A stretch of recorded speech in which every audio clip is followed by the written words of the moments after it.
So I got no dad joke today, but I do have a joke. Okay. Well, maybe it's not a joke. It's just a funny story. Okay. So, you've been like super busy.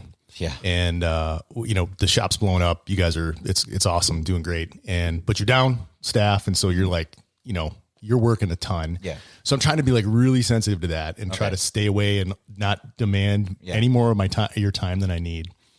So, I knew you were going to go up to Haas Festival yesterday. Yeah. And so Dane's like, he texted me on the way over and I'm like, hey, did you end up going to Haas Festival yesterday? Cause I didn't see you post anything. I thought you would have posted something about it.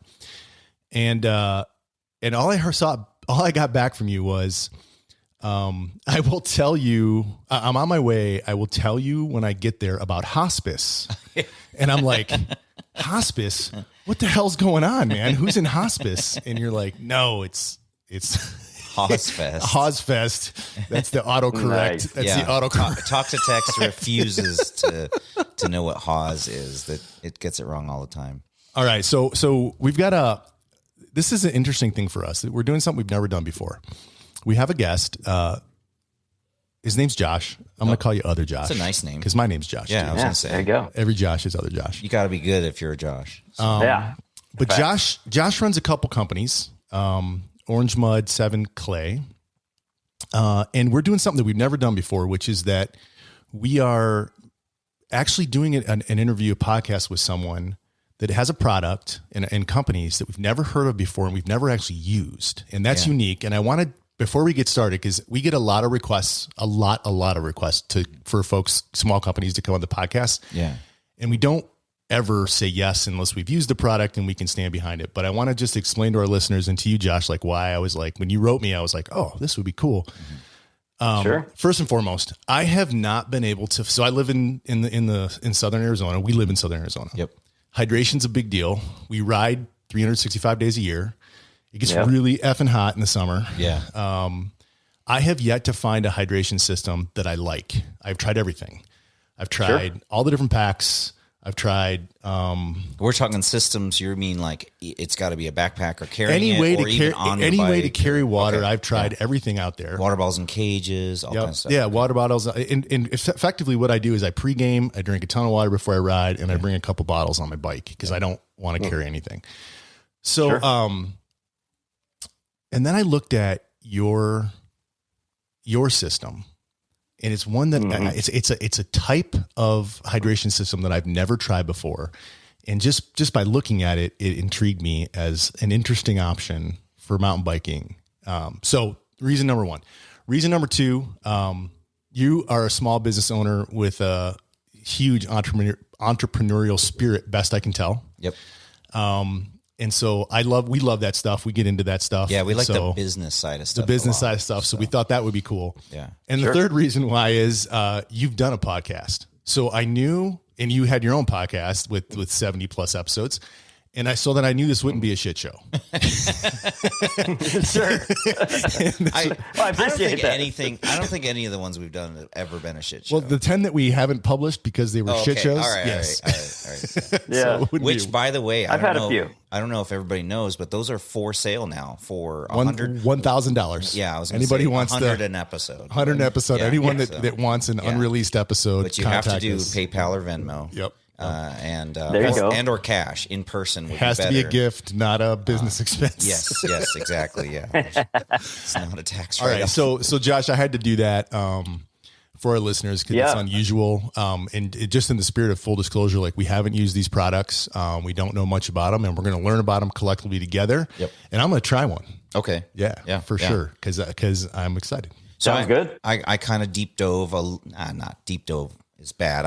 I committed 30 minutes of my time, which is it's like a shallow dive. That's better than nothing. It's surprisingly a lot of time. Actually, it was about an hour and a half because I listened to one of your podcasts too, and so the gist that I got was that you kind of started this business because you were looking for hydration yourself and more running than anything, and weren't finding anything. And one of my old businesses that was really heavy triathlon business, And I've seen all kinds of different things, some similar to what he has, but triathletes are always trying to figure out how to, and runners specifically. Stay hydrated. Yeah, stay hydrated without having these heavy packs or things. Yeah, unbalanced. They've got like water bottle holders that go on their hand. Yeah. You know, like with Velcro strap and stuff, like all kinds of crazy stuff. And so I'm interested to see how you moved from making a running product and then made it for mountain bike and how it's different. Let's let Josh introduce himself. Okay. Tell us a little bit about, let's start with Orange Mud. Tell us a little bit about the company, what's going on, and in your backstory, Josh, and we'll shut up. And also, the reason I didn't say your last name is I didn't want to butcher it, so maybe you can... Sprague, right? Is that right? Yeah. There you go. Is that right? Yeah. Yeah. Okay. Yeah. Perfect. Pretty much. All right, go for it. Yeah. Man. Go for it. Sprague. Yeah. So Josh Sprague is my last name, but yeah, I've been called Spraggy. This week I've been called John and Adam and Bob, I think. So it's I just kind of roll with it. I don't really care. Never have. I'm like, whatever, whatever floats your boat. I answer to that guy, I guess. But I started it 14 years ago as of January. And it largely started from dealing with the fiery orb of the desert of Arizona. And I spent 11 years there and I hated the heat. So everything I built it as small as possible, but I built it to get heat off of you. And then I hated the packs that would swing around on you and drive you crazy. And so I spent a lot of time stabilizing everything. And that's really what makes us totally different than most everything else on the market. Most things on the market attach in the front, and you have to use that to apply pressure to be able to get them stable, where mine really anchor on the front of your shoulders and they wrap around. And that's only the most important part. Because when you breathe and your lungs are expanding and contracting, that piece doesn't move. The front does. And so we kind of figured that out somewhat by dumb luck in the beginning, and then have just rolled on that platform ever since. And it's been a lot of fun. Yeah. So maybe for our listeners, because we obviously have seen and know about the product a little bit, but maybe just explain like what does the product look like? How does it work? What's your design philosophy? Sure. So we have bottle-based. We started with running hydration packs because I tell people all the time it's ironic that we own basically a running company because we started in run, so we still have a giant portion of our audience that are runners. But the bottle-based packs was the whole premise. I wanted to be able to quickly manage fluids while during a triathlon, a marathon, a trail run, whatever. But that doesn't work for mountain biking very well. So the mountain bike side, we took the same principles in terms of stability of a hydration pack, but then added in a 2-liter bladder for our first product, which we launched at Unbound, which was at the time Dirty Kansas, and then have since used in countless mountain bike races and everything. So everything we do is really designed for endurance athletes, and athletes is kind of a loose definition. To me, it's about getting people outside and whether you're the slowest person or the fastest, I don't really care. It's about getting people outside but yeah, everything we do, we build to be tough too. You're not gonna break it. I don't care how rough you are on gear. I design around that because I don't want somebody to say your gear sucks just because I did a bad job not over designing something. So we purposely overspec everything with redundant failure points and whatnot. So it's designed to take a beating. So maybe explain I think the Endurance 3.0 is like the flagship mountain bike product. It is, yeah. Right? Can you?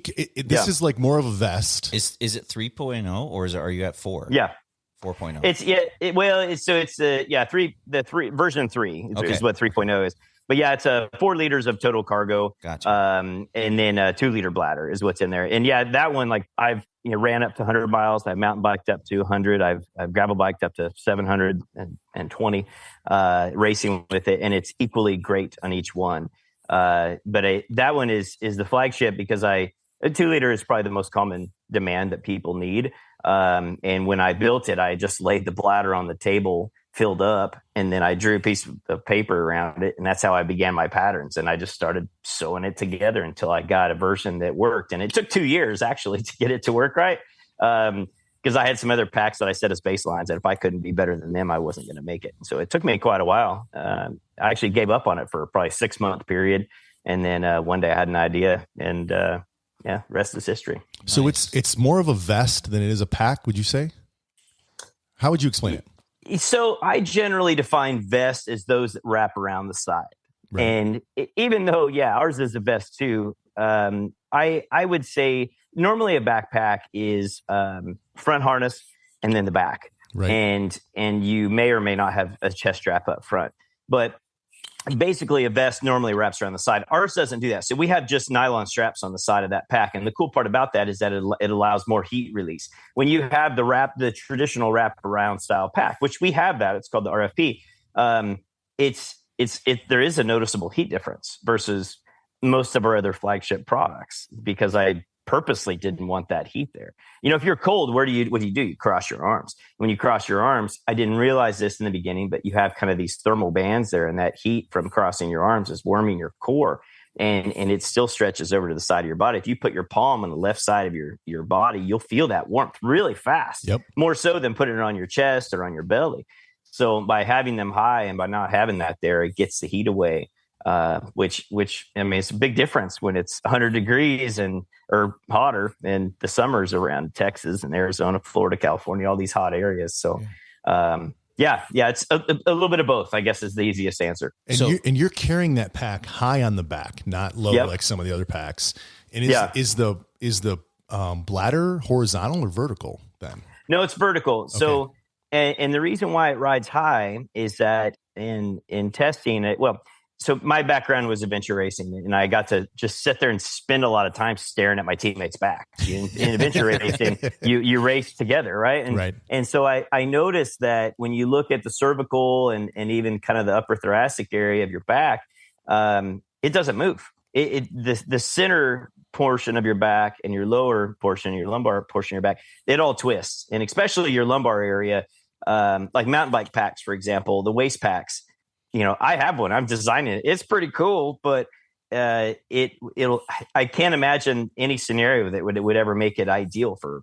If you truly care about stability, no scenario will ever make sense for a mountain bike waist pack. Will you look cool and you look like you fit in the Pacific Northwest or in Flagstaff? Yeah, you will. And so we're working on it. But to me, as a guy who cares so much about stability, I don't want to feel that water moving. It's a brutal area just because of the geometries that are at play, such as your hips, have a twisting motion. Yep. They also have a lag motion in mountain bike, and you take a corner really hard mountain bike, and you're going to have that water following behind you essentially. Yeah. And so as your body is already maybe changing in an S corner, the water is still going one direction when you're going another, and you're going to feel that. And where you won't have that when you ride up real high on your back, because it's tracking 100% with your forward movement. So there's definitely reasons why we did that, and that being the biggest. But again, it also gets heat off your body easier, which is why we put it there. That's awesome, and it's also got some. So in addition to the 2-liter bladder, you can fit other hydration. There's like on the chest straps, you can fit. Yep. Like water bottles. Soft flask. Yep. Yeah. Some people put water bottles. I personally don't like water bottles. And the reason is up front, the splashing will drive you crazy. Mm-hmm. So we use soft flask. Yeah, the soft flask a lot of people use for like a goo or a energy drink, things like that too. So the little ones. Yeah. And that's kind of nice to have it right there, especially for longer rides. I use a hip bag now, and I do it because I don't like stuff on my shoulders. And I'm not sure. I kind of want to try that again, because the hip bag, it kind of infers that you should have hips, and I don't. So because I have a dad bod, and so it's like straight down, and so like every time we stop at a corner, I have to cinch that thing more and get it back up on the mid back so that it won't fall down and like hang off my butt like I'm sagging. Yeah. So it's definitely, I don't like my hip bag that much. It's just I've been trying for a while to get stuff off of my shoulders, but I don't know if that's because I don't like the packs. I do a lot of aggressive riding, and when I'm coming off of things, I end up... They're bouncing around? Yeah, it hits me in the back. Yeah, if it's not strapped down. And so I'm kind of curious to see how this thing holds it a little higher in center and not slappy. I mean, I feel like that's one of your design philosophies, right? Is like this no bounce concept, right? Yeah. So that was one 100%. Of the things that excited me. Go ahead, Josh. It won't move. And I tell you, it's pretty cool. The first time I took it out on a mountain bike ride, I went through this real kind of twisty little curvy trail. And what's neat is upon going through the curve, you feel it just track right with you. And I don't know if you guys have ever, say, maybe rode your full squish bike, but then you go jump on some hardtail that's super, super fast. Yep. And it's the same thing. When you go through a corner, you'll all of a sudden, you'll feel like the bike kind of bouncing going through it. But you ride a hardtail, and sometimes it feels like the bike's trying to take off without you when you come out of a corner. And that's the same scenario when you switch from riding with packs that are dancing around versus ones it's just tracking with you. It makes a tremendous difference. Yeah. And again, like the waist pack, I'm sure when you're hitting the chunky stuff, you're going to feel that mass back there bouncing. Yeah, it drives me nuts, honestly. Yeah, it's brutal. Because again, I have to constantly cinch it. There's been this big revolution in bikes to take off everything off your body and put it on the bike. And because I have multiple bikes, I just have not found that practical, because I don't want 3 sets of tools for every bike. 3 sets of hydration, you know what I mean? Yeah. And so the pack has always been something I counted on, because I can move it from bike to bike and I don't have to change the bike or unbolt anything. Exactly. Or you don't forget your water bottle, because you got your tool bag or tool pouch, but you don't have your water bottle. And so I've always loved packs better, because I've always had multiple bikes and they can move from bike to bike. So is there room inside? Is there room inside this pack for some tools? Oh yeah. Yeah. I mean, the endurance pack got designed to be pretty minimal, so it doesn't have a ton of tools, tool storage. But if you want to put in a tube, multi-tool, hand pump, CO2s, whatever, you have room for that. But I like to put a good seat bag on the bike and have my tire ready stuff for that bike, just because I bounce it around between bikes and between 27 plus and 29 and 700. So I have that there, and then what I have in my back is just fluid and some backup nutrition and maybe some electrolytes and chapstick, sunblock. And wait, did we just meet someone that's still riding? Did we just meet someone that's still riding a 27.5 plus? Maybe they still exist. I see them in the shop. I am. They do. Yeah. Yeah. I am primarily 29, but I do have one in the garage. So you don't have to feel 29 guilty. is my gem. Yeah. I still like 27.5. I just had 3 in the shop last week. Did you? Yeah. And so I think it's still a valid size. Now there's this push for mullet. Yeah. So like his pointing out that different bikes need different size tubes. Yeah. Now, with the TPU tubes, they're so small. You could have like a 29 and a 27 if you're riding in the mullet. Same size as one tube. And then pretty soon it'll be 32s. Oh God, man. Yeah, I did just watch that video. I hope not. Yeah. It's coming. I saw that. It's coming. I hope not. GMBN's got a really good YouTube video on 32s that just came out in the last week, and it's got a bunch of the guys it's got the Faction Bike Studio guys on it. I wonder where they He's got Ken Avery from Victoria. All the people we've talked to. A bunch of guys that we've had on. I'd like to talk to Dave Weagle. That'd be cool. Yeah, we can. I'm sure we can get Weagle. So, yeah. All right, man. So okay, we'll put a bunch of links in the show notes so that folks can find you. It's just orangemud.com. That's it. So just a little bit more on the product, and then I've got some business questions for you. So so $150, is that right? Yeah, exactly. And primarily sold through your website? Retail stores either are pulling in those that are just kind of ride with their kids, or maybe the ones that have the racers. We generally have found they just go and they want to do the research online. Yep. So we've just never, for better or for worse, not pushed too hard on the retail side. We have one product that sells all over in retail, but as far as hydration packs, we just find that it's the thing that most shops don't focus very much on. Sadly, I wish they did. Yeah, I mean, I can give you. Do you guys? So Dane owns a shop, Guru Bikes, here in Tucson. Do you guys sell a lot of hydration packs? So when a rep comes in with a hydration line or something, first thing I do is Google it, and if they're all on sale on Google, like I get a bunch of Amazon or Google, or it's on some clearance website or Jensen or something like that, then we don't bother. We don't bother. I would say that you're right as far as a lot of people looking for packs are looking for that one thing that makes a difference to them. Yeah. And that's hard to nail down. Yeah. And so we tend to focus on products that are more focused on having just a supply chain that's focused on IBDs. And so if independent bicycle distributors. And so that becomes difficult because we don't have a huge wall of 17 different styles. Right. You may be able to find something like that REI, But at REI, you're usually going for the one that's on sale and cheap. Yeah. And so it the retail market's kind of weird. What we tend to do is what we use and believe in, we may have. You may have. And then you guys carry a couple packs, right? Yeah. We were pretty into Osprey for a long time. We're starting to look at Evoc a little bit. You sell like their helmets, right? Evoc helmets. No, Evoc does a lot of protective bags for your bikes for travel and stuff. And they're really cool. Yep. And their packs have a feature that is really cool for us because we do a lot of high end mountain. They have you can put in these back protectors into their packs. I gotcha. So they're almost like armor too. Mm-hmm. So now we stay away from big brands like Camelback. And Camelback makes a great product. They're kind of like the Kleenex of hydro packs. And we stay away from them because they do such heavy discounting online. You can't compete with that. As soon as they change a color, you just go online and get that old color at half off. And so that's just frustrating and doesn't help us at all. Right. So, and it devalues that customer that paid full price. Yeah. You know, that customer that came in and bought a pack for $140. If he sees it 2 months later for $50, it's a slap in the face, you know? And so I can't support that because then we get hosed and we look like the bad guys. Yeah. So So Josh, do you guys sell on Amazon as well or just through the website? We do. Yeah. Yeah. And we built our business on specialty retail. And so like we don't, and my background wasn't retail coming into it. So on my side, I have always cracked up when I go to shows and people are like, well, what are you launching in the spring? I'm like, well, I don't know.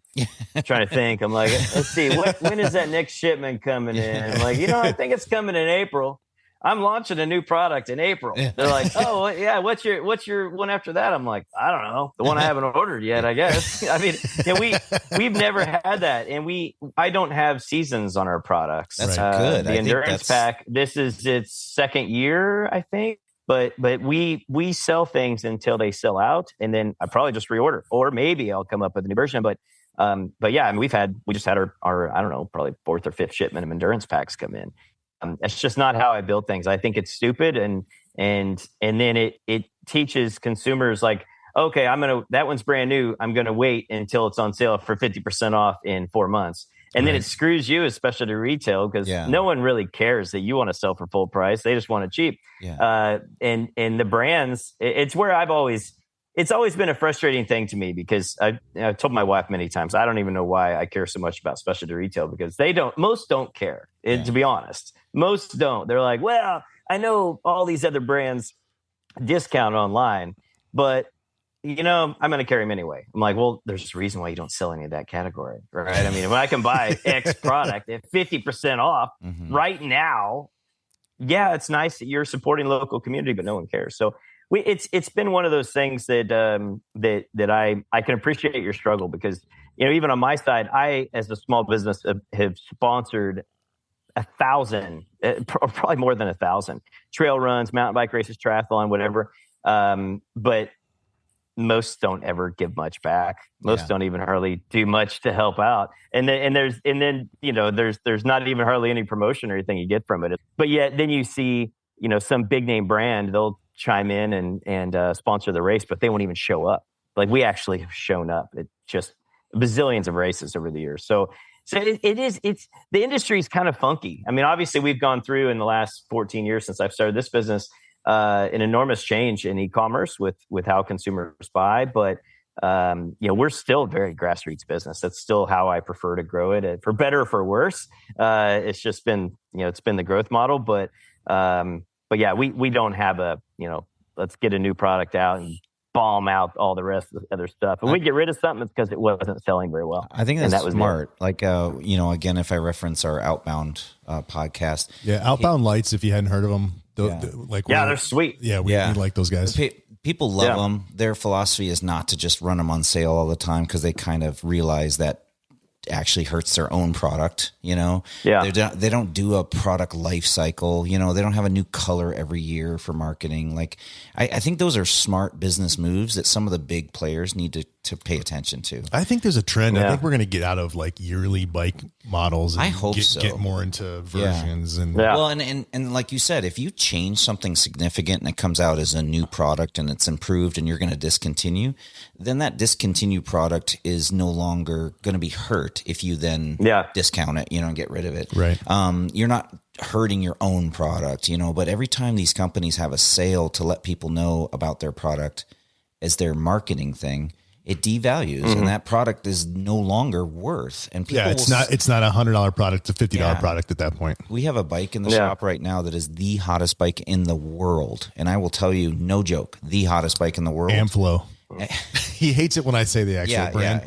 I'm trying to be covert and not tell people, but this thing sells without us even trying. And then they're putting it on sale. And I'm just like, why? And they're running out.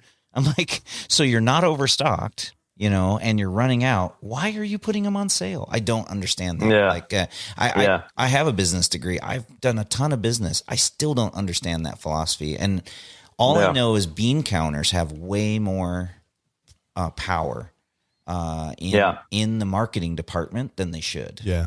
I'm a bean counter, so that was like a slight dig at me. Yeah, it wasn't. You took that personal. It was not at all. It's really the people that are like looking at like, I need numbers to improve every month no matter what. And they don't really think about how it will affect the long-term value of that company. All right. So before we get super deep into the business stuff, because I feel us slipping into that. Yeah, we're going that way. I just want to make sure, Josh, is there, outside of the, so I've highlighted the Endurance 3.0 pack, and I'm excited to go try that. And thank you for your perspective there. Are there any other products you want to highlight for our mountain bike audience? That you think or in general, how is that 3.0? Like what is it about your pack that a mountain biker wants to hear? Like, what is your, I guess your selling points? Yeah. Stability, breathability, heat release, and carry your phone up front, nutrition, whatever you need. I mean, ultimately we don't need much when we go for a bike ride.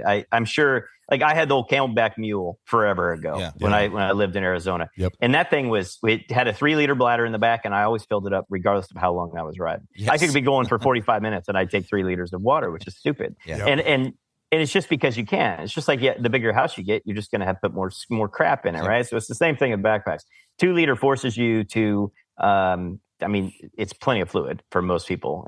Generally a 3 to 4 hour ride range. Maybe in July in Tucson, it's a little bit different, but it forces you just to say, okay, I don't need to pack everything because I have space. It is more of that everyday ride and race pack, but it's so rare that it's so rare I have to use a different pack to carry more crap unless it's going to be cold. So yeah, stability, breathability, carry your essentials, and it's great for race, everyday ride.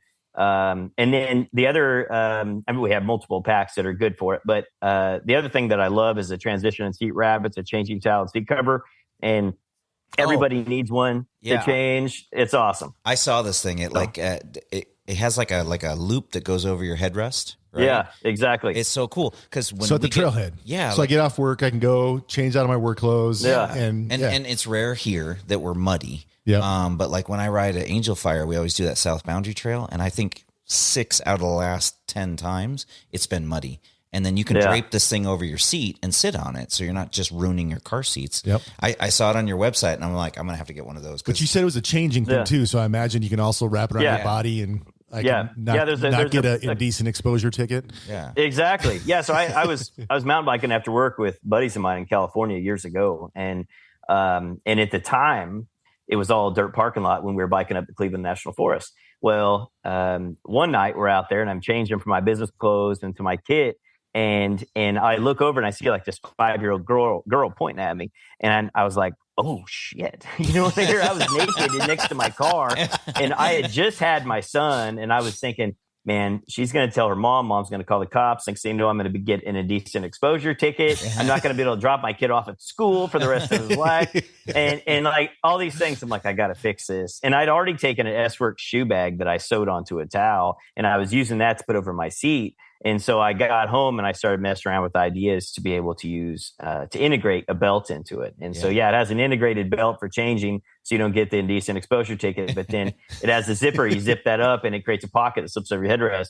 And so whether you're dirty, you're bloody, you're sweaty, anything, it just keeps your seat nice and clean. And it is the one product that you will always use. And it doesn't matter who you are. I mean, if you sweat, if you live in Arizona, you need it, period. Yeah. It doesn't even matter. You go golfing, you go biking, running, it doesn't matter. You don't want to, I'm sure you've all sat on your seats and you're like, oh God, this is nasty. Or you have your nasty friend sit on your seat and you don't want that either. So you put that down. We just did Hozfest yesterday. And we were up there and I was in the back of my van. I didn't have the seats because we were going to store bikes in there. And I'm on the floor, like butt naked, trying to change.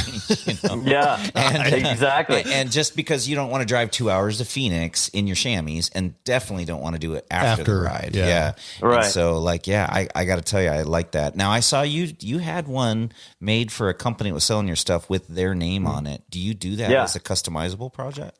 We do. Yeah. So that we have done for, I don't know, probably 1,000 stores, and clubs and teams and everything. So we embroider. It's actually why we started our second business. I hated all the local businesses that we were outsourcing to embroider and screen print. Yeah. So out of spite, I started my second business, 7 Clay, 6 years ago, to hurt them, but also just because I needed it internally. And now it's bigger than Orange Mud. So it's been a good thing. Yeah. But yeah, we embroider and screen print logos on there and it looks really cool. It's just a cool way to get some extra marketing and for brands. And we even work with like concrete companies. Like we got a concrete company we worked with for 10 years that buys them just to give away to their clients and I guess staff. I don't know. I don't ask, but I could see it being a construction thing. The way that it drapes over your chair, like if you doing anything, yard work, whatever, trail work, you go to the dump to dump your yard clippings, you can throw this over your seat so you're not getting it trashed. It's really cool. Exactly. So and it's been fun. It's not a seat cover that you got to spend 20 minutes trying to stretch on. It's something you could have in your trunk or a side pocket and just pull it out when you need it. Right on. So exactly. Well, I didn't even see that product. I'm glad I asked that question. Yeah. So that was one of my questions was like, why did you start 7 Clay? And you kind of was it this product that caused you to start 7 Clay? I only did it to hurt people. That's it. 100% spite. I was angry. What were you angry about? Just terrible quality. I employed a full-time employee just to clean up embroidery work from other shops. Jeez. And I didn't know better. I'd argue with them, and my background was manufacturing, so I knew better. But I argued with them all the time. Like, I don't understand. Like, there's these loose threads. We're sitting here. We got to trim every single one of these freaking products that you deliver. And they're like, Josh, you don't understand. I remember the first guy told me, you don't understand. 1/2 inch is the acceptable thread length. And I was like, no, like there's no acceptable thread length. Trim it off, burn it. And that's what we did. And I had a full-time employee up until 8 years ago. Well, now I have a whole bunch of full-time employees. But when I started my own business, I was like, this is insane. And ours comes off almost perfect. Now, granted, I bought the best machines you can buy, but at the same time, they come off almost perfect. But we still go through QC and make sure everything's perfect. And it wasn't hard. I was literally better than any shop that I'd outsourced to by the second day. And it wasn't because I'm a genius. It's because I simply made a slight effort. It didn't take very much because I didn't know anything. I just spent a bunch of money on a machine. And then I told my digitizer, I said, hey, I see what you did. And this was a logo we ran for a chain that has 400 stores. And so we ran it a lot over the years. And I said, I want to improve upon this. I want to improve upon the density. And he's like, oh, it's going to make the runtime go up. I'm like, it's 1:45. I'm like, if it goes to 3 minutes, that's fine. I don't even care. And he's like, okay. And so we did, and it's been perfect ever since. And we've taken that same premise to everybody. So embroidery is kind of funny. It's a tool that really is neat, and it's so common. You have them on your hats. I have it on my hat right now. But it's what once we got into it, we realized the barrier to success is so low. We can just make a slight effort and be better than almost everyone. And then we make a huge effort and we can just dominate, and we have, and that's where that business is this monster now. So it's awesome. Well, this is interesting because we've been jumping around to different embroidery shops to help us here or there. So we're gonna have to try you out, man, and we're gonna put your money where your mouth's at. Yeah. I guarantee it. Like price wise, are you competitive or are you slightly higher based on your quality? Well, yeah, no, we're competitive. I mean, you can find like a $10 hat on the internet, and some of those people, I mean, good luck. We back clean up on those type of orders all the time. But I tell people all the time, like, man, if you're spending $500 on some hats, make sure they're going to look good. I mean, it's crazy how people try to save $50 on a bulk hat order. And then you're giving away something that looks terrible. So yeah, no, we're competitive. It's like $12 to $20 for a hat, depending on how many you're going to buy, what brand and everything. But yeah, we do embroidered hats, leather patch hats, silicone, DTF, everything. It's everything under the sun. But yeah, we've become a major brand in hats and made products for Red Bull and Lifetime and all kinds of fun, awesome. And that brands. I think it's interesting to hear you talk from an entrepreneurial perspective.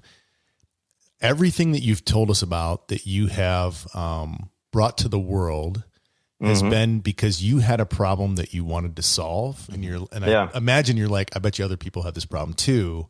And then you just went and created the solution. I think that's a brilliant way to approach the world. Yeah. You won an award in 2019, didn't you?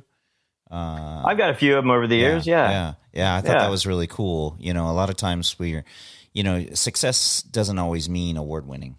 Award for what? What are you referencing? It was entrepreneurship. Okay. So I was in Entrepreneur Magazine of one of the top emerging entrepreneurs of the year or something like that, and that was cool. And Runner's World featured my transition wrap I was talking about. It was many years ago, but they featured it as a Gear of the Year, and it was unsolicited. The editor actually bought it and called me and asked me if he could put it in the magazine of Gear of the Year, and I was like, okay. Yes. I was waiting for and it's going to be $20,000. It wasn't. I didn't pay a penny for that. It was awesome. We landed 160 retail stores the month that went live. That's awesome. And it was actually what brought us to be a brand, because everything I've done has been innovation, which is in theory neat, but you don't get.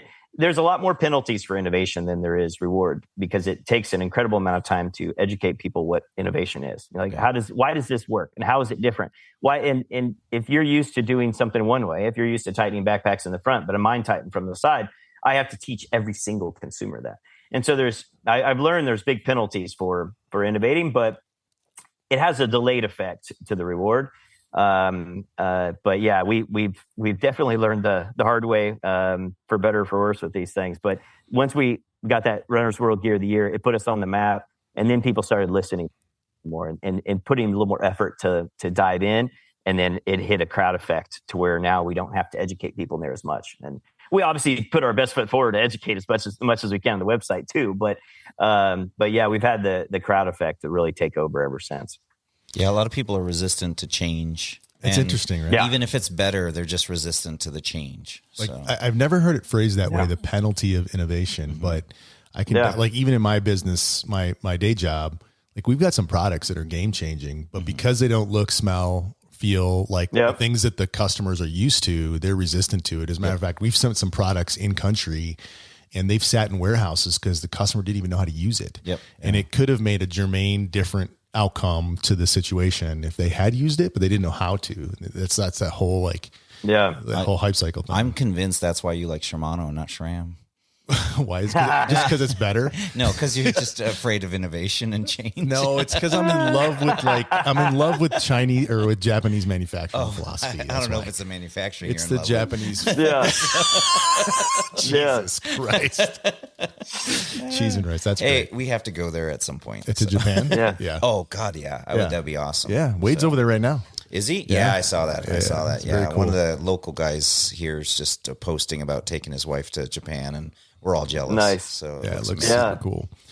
All right, man. Yeah. So, some entrepreneurial questions. So, so 7 Clay's bigger than Orange Mud at this point. Yeah. Wow. Double. Yeah. Double. Yeah. Wow. Well, I and feel growing. like everybody could use that service, right? Anybody who wants something customized. Yeah, it's not a niche because it's mostly customized and promotional products. Is that fair? It is, yeah. And we just, I love making things. And I used to run, before I started Orange Mud, I ran a big CNC machine shop, and I love to make things. That it's why I like 7 Clay so much, because we have embroidery and screen print, laser engraving, DTF, and we have full cut and sew. We make all kinds of crazy products and cut and sew, and it's neat because I can have something I need personally, and then I'll be like, hey, Mariana, will you stitch this up for me? Or, Jen or whoever at the shop. I'm like, it just depends what resource it is. And so it's kind of neat. You can make all this fun stuff, but we also get people that come to us and say, hey, can you do a better job than this? And because we find there's a lot of really picky people in this world. And some people I'm nervous to work with because they're so picky. Yeah. But even so, we take great care, especially with the extra picky. But we get a lot of people that come to us and say, hey, here's what I got from, what we're used to getting vendor wise. Can you do better? And it's almost always like, yeah, gosh, I mean, like I said, the bar is really low. And so it's neat to see how excited people are just from just basically doing your job. But ultimately, we slow things down. My whole team, they're all psycho about doing everything perfect. If anything, they'll ask me sometimes, Josh, we scrapped all these. I'm like, why? Those are fine. What's wrong with them? And they're like, well, this one thing was just off just a hair. I'm like, okay, fine, whatever. Do you but, in one of our conversations, you were talking about bike packing a little bit. And have you, I did not see anything. I didn't deep dive, but I didn't see a product that you're doing for that yet. Have you thought about that, considering you've got bike packing right now? The bags, customized bags and bags for bikes are huge right now. And they are. It's a little niche-y and a little bit of story behind them that tends to be what people talk about is like, oh, this person hand stitched this, or it's made from recycled materials, or this is made in Portland or whatever. And I feel like you have probably all the tools to actually hit that market decent. Have you looked at that? We do, yeah. And I mean, I build myself really cool ones for my bikes, but I have a design for a frame bag called the Suspension Bridge, and I've meant to bring it to market forever. But it's incredible. There's zero movement, full frame bag. It is absolutely incredible. I've done an incredible amount of bike packing with it. But the complexity is the bike geometry, and there's so much variability between sizes as well as geometries. And I've just decided it's best left to the people that want to focus on that niche. It's too small, unfortunately, because I would literally just basically dedicate my sewer to that, and there isn't. It's tough. Not enough to do things right. Yeah, to do things right, I'd need to have the exact measurements, and I don't believe most people are capable of getting the exact frame geometry to me accurately in a way that we could make affordable to make it perfect. And I just refuse to ever make anything unless it's perfect. So we're starting to see manufacturers start to integrate them. So Trek has a new bike that they're starting to put packs on.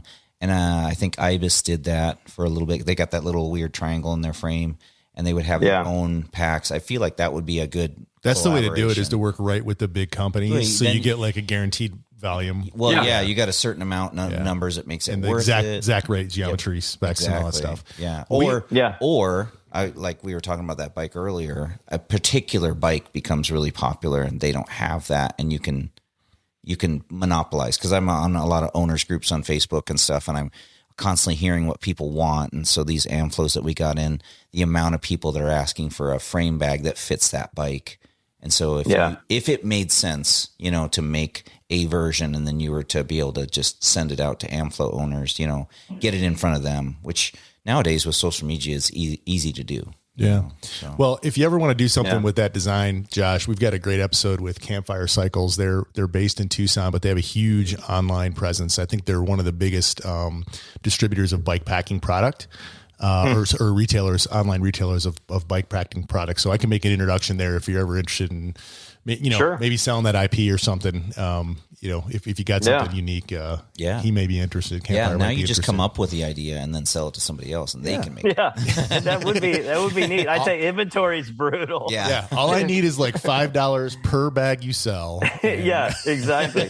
In perpetuity, and we're good. No, it's brutal. Inventory is the hardest part too, and we do have, like, my endurance pack. I mean, I've used it for bike packing. What I love about it is that I just run fluid in it and my phone up front and nutrition. I mean, it could be pickles, Snickers, freaking Slim Jims and paydays, whatever. But I love it for that, but just the essentials. But yeah, otherwise, I should probably make a handlebar bag, and I do have a frame bag. It's just not necessarily a bike packing frame bag. I look at bike packing frame bag as this thing is going to be the kitchen sink. It's going to have everything. Yeah. And then, like my rear seat bag, it would work great too. But I actually designed one that's like a size of a football that goes under my seat for me personally. And that's what I like. I don't like the big swinging dongs out the back of these giant seat bags. Some of these, I bought some of those, and man, they're too long. You feel it like lagging behind you cycling, especially when you've been biking for a few days and you feel that thing swinging, below your seat. You're like, man, this isn't good at all. So I built like a compressive football size bag that's just killer. But again, it's such a niche thing that, I mean, maybe we produce in the U.S., but God, it's expensive to produce in the U.S. And people tell me, like, I used to produce in the U.S. when I started the business. That's what I did. I was all about American made, and that's what I'm going to do. And I produced everything by number one supplier to U.S. Special Forces, British Special Forces, and they were great. But people will tell you they want made in America, but when it comes down to it, they want it cheap. And by and large, and I'll never forget, I had a big vice president of a big company that liked our products, but he told me, he's like, Josh, you're naive and an idiot if you think anyone cares. And I remember thinking, you're a prick, but he was right. It took me like a year, and I realized he was totally right. No one cared. Like my seat cover, we sell the waterproof for $50, and I could produce it in the US and I could sell it for 80. But if you could get the exact same thing for 50 and you had a choice, you would probably buy it for 50. Right. And I also didn't have a business model that was really able to scale. I had no external distribution until I moved everything overseas. And I went to Vietnam because I hate a lot of other places in the world that have bad quality. Vietnam has been flawless. The quality is unmatched, anything I've ever had. And since I did that, we ended up creating margin room where we had a wholesale channel. We had external exports for distributing around the world. And otherwise, we didn't have that. It wasn't an option. And I think a lot of people, myself included, as a consumer, you don't appreciate the struggles of American-made business because you're definitely isolating yourself to only a U.S. market. If you're in most cases, you're not creating enough margin room to be able to be an export. And then, which I'm very proud of. Every time we export something out of this country, I'm like, I'm doing one step to help out GDP. I just think it's cool. But again, I'm the only one that probably does. But to me, it's cool. But it's something that after doing that, we can help grow our reach and grow what we are as a brand around the world, which I thought was pretty cool. So yeah, there's a lot of challenges to running a business with doing Made in America, but we still make some things, and obviously everything Seven Clays is made at our shop. But with Orange Mud, we unfortunately have the majority it's made overseas. I think in our market, in cycling in general, there's a pretty understood that there's a lot of foreign built stuff that is better. And the U.S. or at least as good. At least as good. Yeah, I mean better. Honestly, like I would. I mean, you would say Taiwan, like the Taiwanese stuff. Taiwanese carbon is definitely better than U.S. carbon, and I hate to say that. I had a customer once. This is 20 years ago, and she was her name was Chloe, super awesome lady, and she would not buy anything that wasn't U.S. made. And she had very strong. Actually, that's not true. She was very anti-China. Anything. It had to be not from China. Yeah. And she was very, very, very passionate about that. We ended up doing a custom bike because we found her a Cannondale at the time was made in the U.S. And then we had to put everything on it. Right. So she could not afford. I mean, she had to spend extra to get to feed her passion. Yeah. She's one of the few people that I've seen that really held hard to her beliefs. Yeah. The other, I see people all the time that are strong in their beliefs, but then will go buy something off Amazon or Temu or AliExpress, or they'll go to Walmart and buy like the plastic crap, like 90% of your, I love that you like made in the USA, but 90% that Ford Tundra you're driving. Yeah. Like they made it on one decision, on one purchase. And then their cabinets are full of everything else. And so like, there's a certain level at which, your morals and ethics kind of end when your budget comes in. And so, then there's a misconception, like in your world and in cycling world, where you think if it's made in the US, it'll be better. And if you pay more, it'll be better. And that's not always the case. And it can be in some things, you know, knockoffs, you know, when you're dealing with companies that are not very good, you know, partners, or they're literally trying to rip people off, you know, and that does happen. But a lot of the products that we're getting in the States from China, Taiwan, you know, Vietnam, where all these are really high quality. I mean, the perfect example of if you pay more, it's not better is SRAM and Shimano, right? I mean, you pay more for SRAM and the Shimano stuff's better. Shimano's more. No, it's not. Shimano XC brakes are my absolute favorite brake. There you go. That's what I'm talking about. I will say. Yeah. But I do run SRAM for drivetrain, and I haven't really gone back to Shimano forever. Yeah. It's awesome. We have this debate all the time, and because I sell both, I try to be neutral, and I try and ride everything. And Josh is a zealot.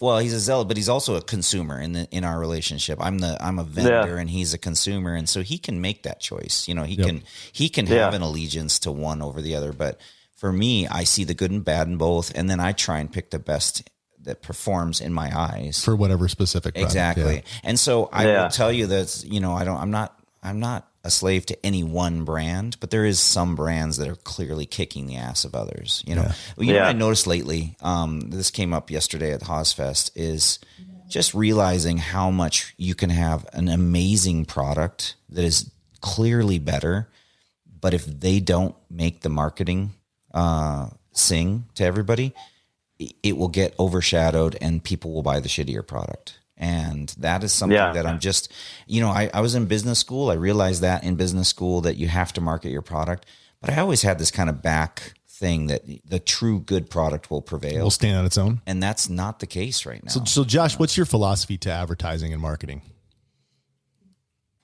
Oh God, that's it's a love hate. That's what it is. It's a love hate. But I would say, I mean, it's a big question, but ultimately, I want to show real people using our products and tell why it's different. I mean, that's the premise of what we do. But our philosophy has been growing our business through, digital media. Facebook ads has really been what put us on the planet. And we just want to educate people as far as, do good things, get outside, use good quality products that are going to last a long time. That's been my whole kind of basic approach to, I guess, advertising strategy. But does that answer that question? It does. You may not want to answer some of these, so just say, hey, listen, I don't want to answer that. But like, I'm an open book. What percentage of revenue do you put towards advertising for Orange Mud? Yeah, more than I often want, but it always feels that way. It really is.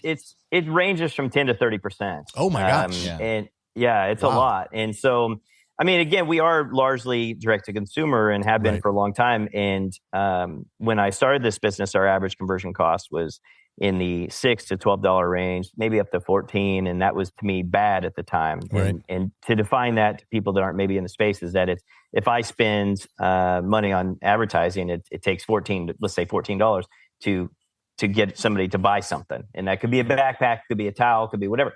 Anymore, those costs are 14 would be actually awesome. Right. Now it's like 14 to 30, and 14 would be like a dream come true for Orange Mud.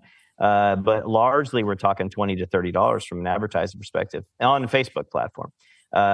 Anymore, we are pulling more and more away from Facebook just because it is more interest based. We're doing more search intent, which is Google, and there we do have generally a much higher conversion value and lower conversion costs, but it's still pretty brutal. But yeah, and then from there, it's podcast and grassroots events. That's been our kind of our tag of approach to get things going. So we did an episode, I don't know, 3 or 4 or 5 episodes ago, where I took a look at kind of direct to consumer and like the explosion of the direct to consumer business model across multiple different markets, and like why it blew up, and then talked about why it's struggling right now. There's a number of DTC companies that are going out of business across many different markets.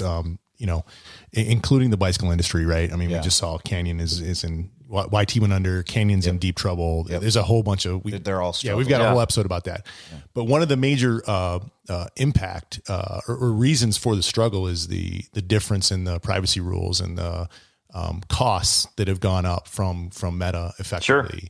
Sure. You kind of lived through that, right? So you say your insane. conversion cost, almost doubled or whatever. Yeah. It's crazy. And, so last year, for example, I felt like a punching bag because you've got Facebook expenses just went ridiculous. Google went ridiculous. Shipping expenses went up like 3 or 4 times last year. We had increases, and everybody expects free shipping, right? Because Amazon does free shipping. There's a cost to free shipping. Like there's a reason why you pay $100 for something that costs a lot less. You got to pay for all the advertising expenses, the professional athletes that these big brands sponsor, the selling platform expenses. But we had our email program. We used to use Klaviyo. I said pound sand because they over doubled my rates. I was so freaking mad. I was with them for like 12 years, and I'm a very loyal guy. I don't change unless you screw me. And I'll forever say Klaviyo sucks because even though it's a great platform, the way that they just over doubled rates for everybody was criminal. And especially at a time when we're getting hit with tariffs, we're getting hit with shipping increases, platform increases, every dang app on the planet. I mean, you name it, it was mayhem. So this is the first time I've heard about shipping increases. Like, what's the root cause of that? What caused that to happen? Do you know, Josh? Inflation. Well, yeah, inflation for sure. Yeah, I mean, inflation, fuel costs. I mean, when those go way up, they go up. Of course, now the fuel costs are down, but of course they don't come down. No. And it was even crazier than just the simple increase in cost. It was that FedEx. Like we had a shipment that we overnighted. It cost like $500 and it didn't get there in time. And they're like, yeah, sorry, but we're not covering that anymore. So you just have to deal with it. And I think they now have brought that back if I'm not mistaken, but they bought a lot of time from post COVID on. They had a lot of like, we're not insuring anything, even though you're insuring it. If you lose it, but we're not going to give you money back. Even though you spend $500, it doesn't make that. So your overnight shipment got there in ground timing, but yet we charge you $500, even though we could have charged you $40 for the same shipment. There's just a lot of stuff like that. It was crazy, but it's just shipping probably because they can. I mean, inflation is real. All right, a few more business questions here, man. What are the top 3 metrics that you track for your businesses? Conversion value is a huge one, and that's definitely something that we spend an incredible amount of time. So average order value and conversion value, or cost per conversion. Sorry, I should say to be specific. But the average order value makes a huge difference. And I mean, if you think about it, if your average conversion value or cost per conversion is $20, but your average order value is $40. You're probably not making any money. But if your average order value is $100, you're probably doing great. If it's $500, you're doing really well. So like with 7 Clay, we have phenomenal conversion metrics. I mean, it cost me $2 or $3 to get a lead, and our average order value is 4 figures. So it's awesome. But Orange Mud, it's brutal. We're right at just about $100 average order value. And so when you factor in everything costs at least $10+ to ship everything. And then you're going to spend $20 or $30 to have your conversion. Yep. There's not much profit left. Hence why you have to produce overseas to get costs down. And there's no way around it. Or you raise them prices up a whole bunch. So those are the 2 that I care about the most. And then gross sales is what I track. I know it still comes down to net, of course, but because we spend so much time on conversion value and our businesses are based so much upon that, with really paying attention to AOV and cost per conversion, it helps to understand if our business is doing good or not. Right on. Yeah. All right. 3 things that you wish you knew that you know today when you started out these businesses. Oh, well, so just a little bit, because I listened to his other podcast. I guess there's a whole book written about him, as far as he said, on what not to do. Well, what were your 3 biggest mistakes? Maybe is a better way to ask that question. Yeah, I wasted a lot of money in the beginning. I read a book called Traction by I think Gabriel Weinberg, I think is his name. Mm-hmm. And I read it like 6 months after I started my business. No, it's probably a year. And as he went in, don't do this, don't do this, don't do this. I'm like, I did it. I did that. I did that. I did that 5 times. I'm like, God dang it. So like we don't do TV. We had a place reach out to us, said, man, your transition wrap's awesome. We need you to make an infomercial. And they promised the world. I'm like, sounds great. I flew to Florida, I think, and shot an infomercial, and it only cost me money. And afterwards, I learned that, oh yeah, they sucker a lot of people into that. But it was some weird deal. They actually went bankrupt. And but yeah, the other is, or the biggest one I would say is, don't quit your day job until you have enough money to be able to run the business. And I didn't do that. I waited 2 years before I quit my day job. Yeah. And I actually set aside $100,000 in cash. And I told my wife, when I finally quit my job, I said, we're going to make this go. And if it doesn't, once we spend $100,000, I'm going back to work. And it took 10 months. We were down to 16,000 in our checking account. and it was into that first full year, almost full year. And we were able to pay ourselves at least a little bit. It wasn't enough to get by, but it delayed the burn. And that's when we realized, all right, I think if we spend more time focusing on this, we can make it go. And fortunately that's helped out. But that is seriously the number one. Don't have grand illusions you're going to get rich, and at least in passion-based businesses, in many businesses for that matter, right, you need cash. It takes cash, and a lot of it is it takes cash for the learning. Like I've told many people that I am an expert in Facebook advertising, but I have been an expert and an idiot, and then an expert and an idiot, and right now I'm back to what I would say is probably more expert status. But it's just one algorithm change away from being an idiot again. You have to relearn these things, and relearning only costs you money. So basically understand, what your average order value is going to be. Make sure you look at that full pipeline, before you ever even think of starting a business. And then of course have cash. Because that's the other thing, like my son, he was going to start making fishing grubs and making his own fishing grubs and selling them online. I'm like, well, what are you going to sell them for? He's like, probably $5. I'm like, well, it's going to cost like $6 to ship them. I'm like, that's a problem. And I have people all the time tell me ideas that they had for businesses. I'm like, hey, I don't want to be Debbie Downer, but if you can't sell something for $100 online, you're in the wrong business. You're just not going to be able to do it. Shipping and advertising costs are going to ruin you. So, it's something that I tell everybody, make sure you understand what your average order value is. And then bake in 20 or $30 for a conversion, and then ask yourself, can I make it go based upon this? And if the answer is yes, and that's because you must be selling a whole bunch of them, because you've got to get there, in volume, and it takes time. Reach is absolutely brutal. So, the advertising is number one in today's world. I believe it's number one. To understand your sales pipe, both sales and marketing pipes, and if you don't have that figured out, don't do it. Not unless not without quitting the job anyway. All right, I want to be true to our word. We told Josh we'd run for an hour. Okay. We're about there. Yeah. Josh, you got any final? You got any? Thank you for your time, and you got any final thoughts for our listeners, or anything you want to leave us with? No, I guess final thought would be get outside and ride your bike. It's one of the greatest joys that we have in this world, and I think it's almost every single idea that I've had for Orange Mud has come from riding bicycles. And even my running hydration packs that I built, I don't come back from runs thinking, oh yeah, I think I'm going to make this. I come back from mountain bike rides thinking, when I go on a run tomorrow, I can do X, Y, and Z and make that run better because of this change in this pack. So I think it's more, it does more for your psyche than anything else out there. Just to go on dirt for 2 wheels, as far as you can go. That's awesome, man. Yeah. We've asked that question 120 times, and I think we've got that answered 100 times back. Yeah. Go ride your bike. I bet. It's great. It's a great advice. I freaking love it. I love it. All right, Josh. Thank you very much, sir. We appreciate you. You got it, guys. Thanks. Thanks, man.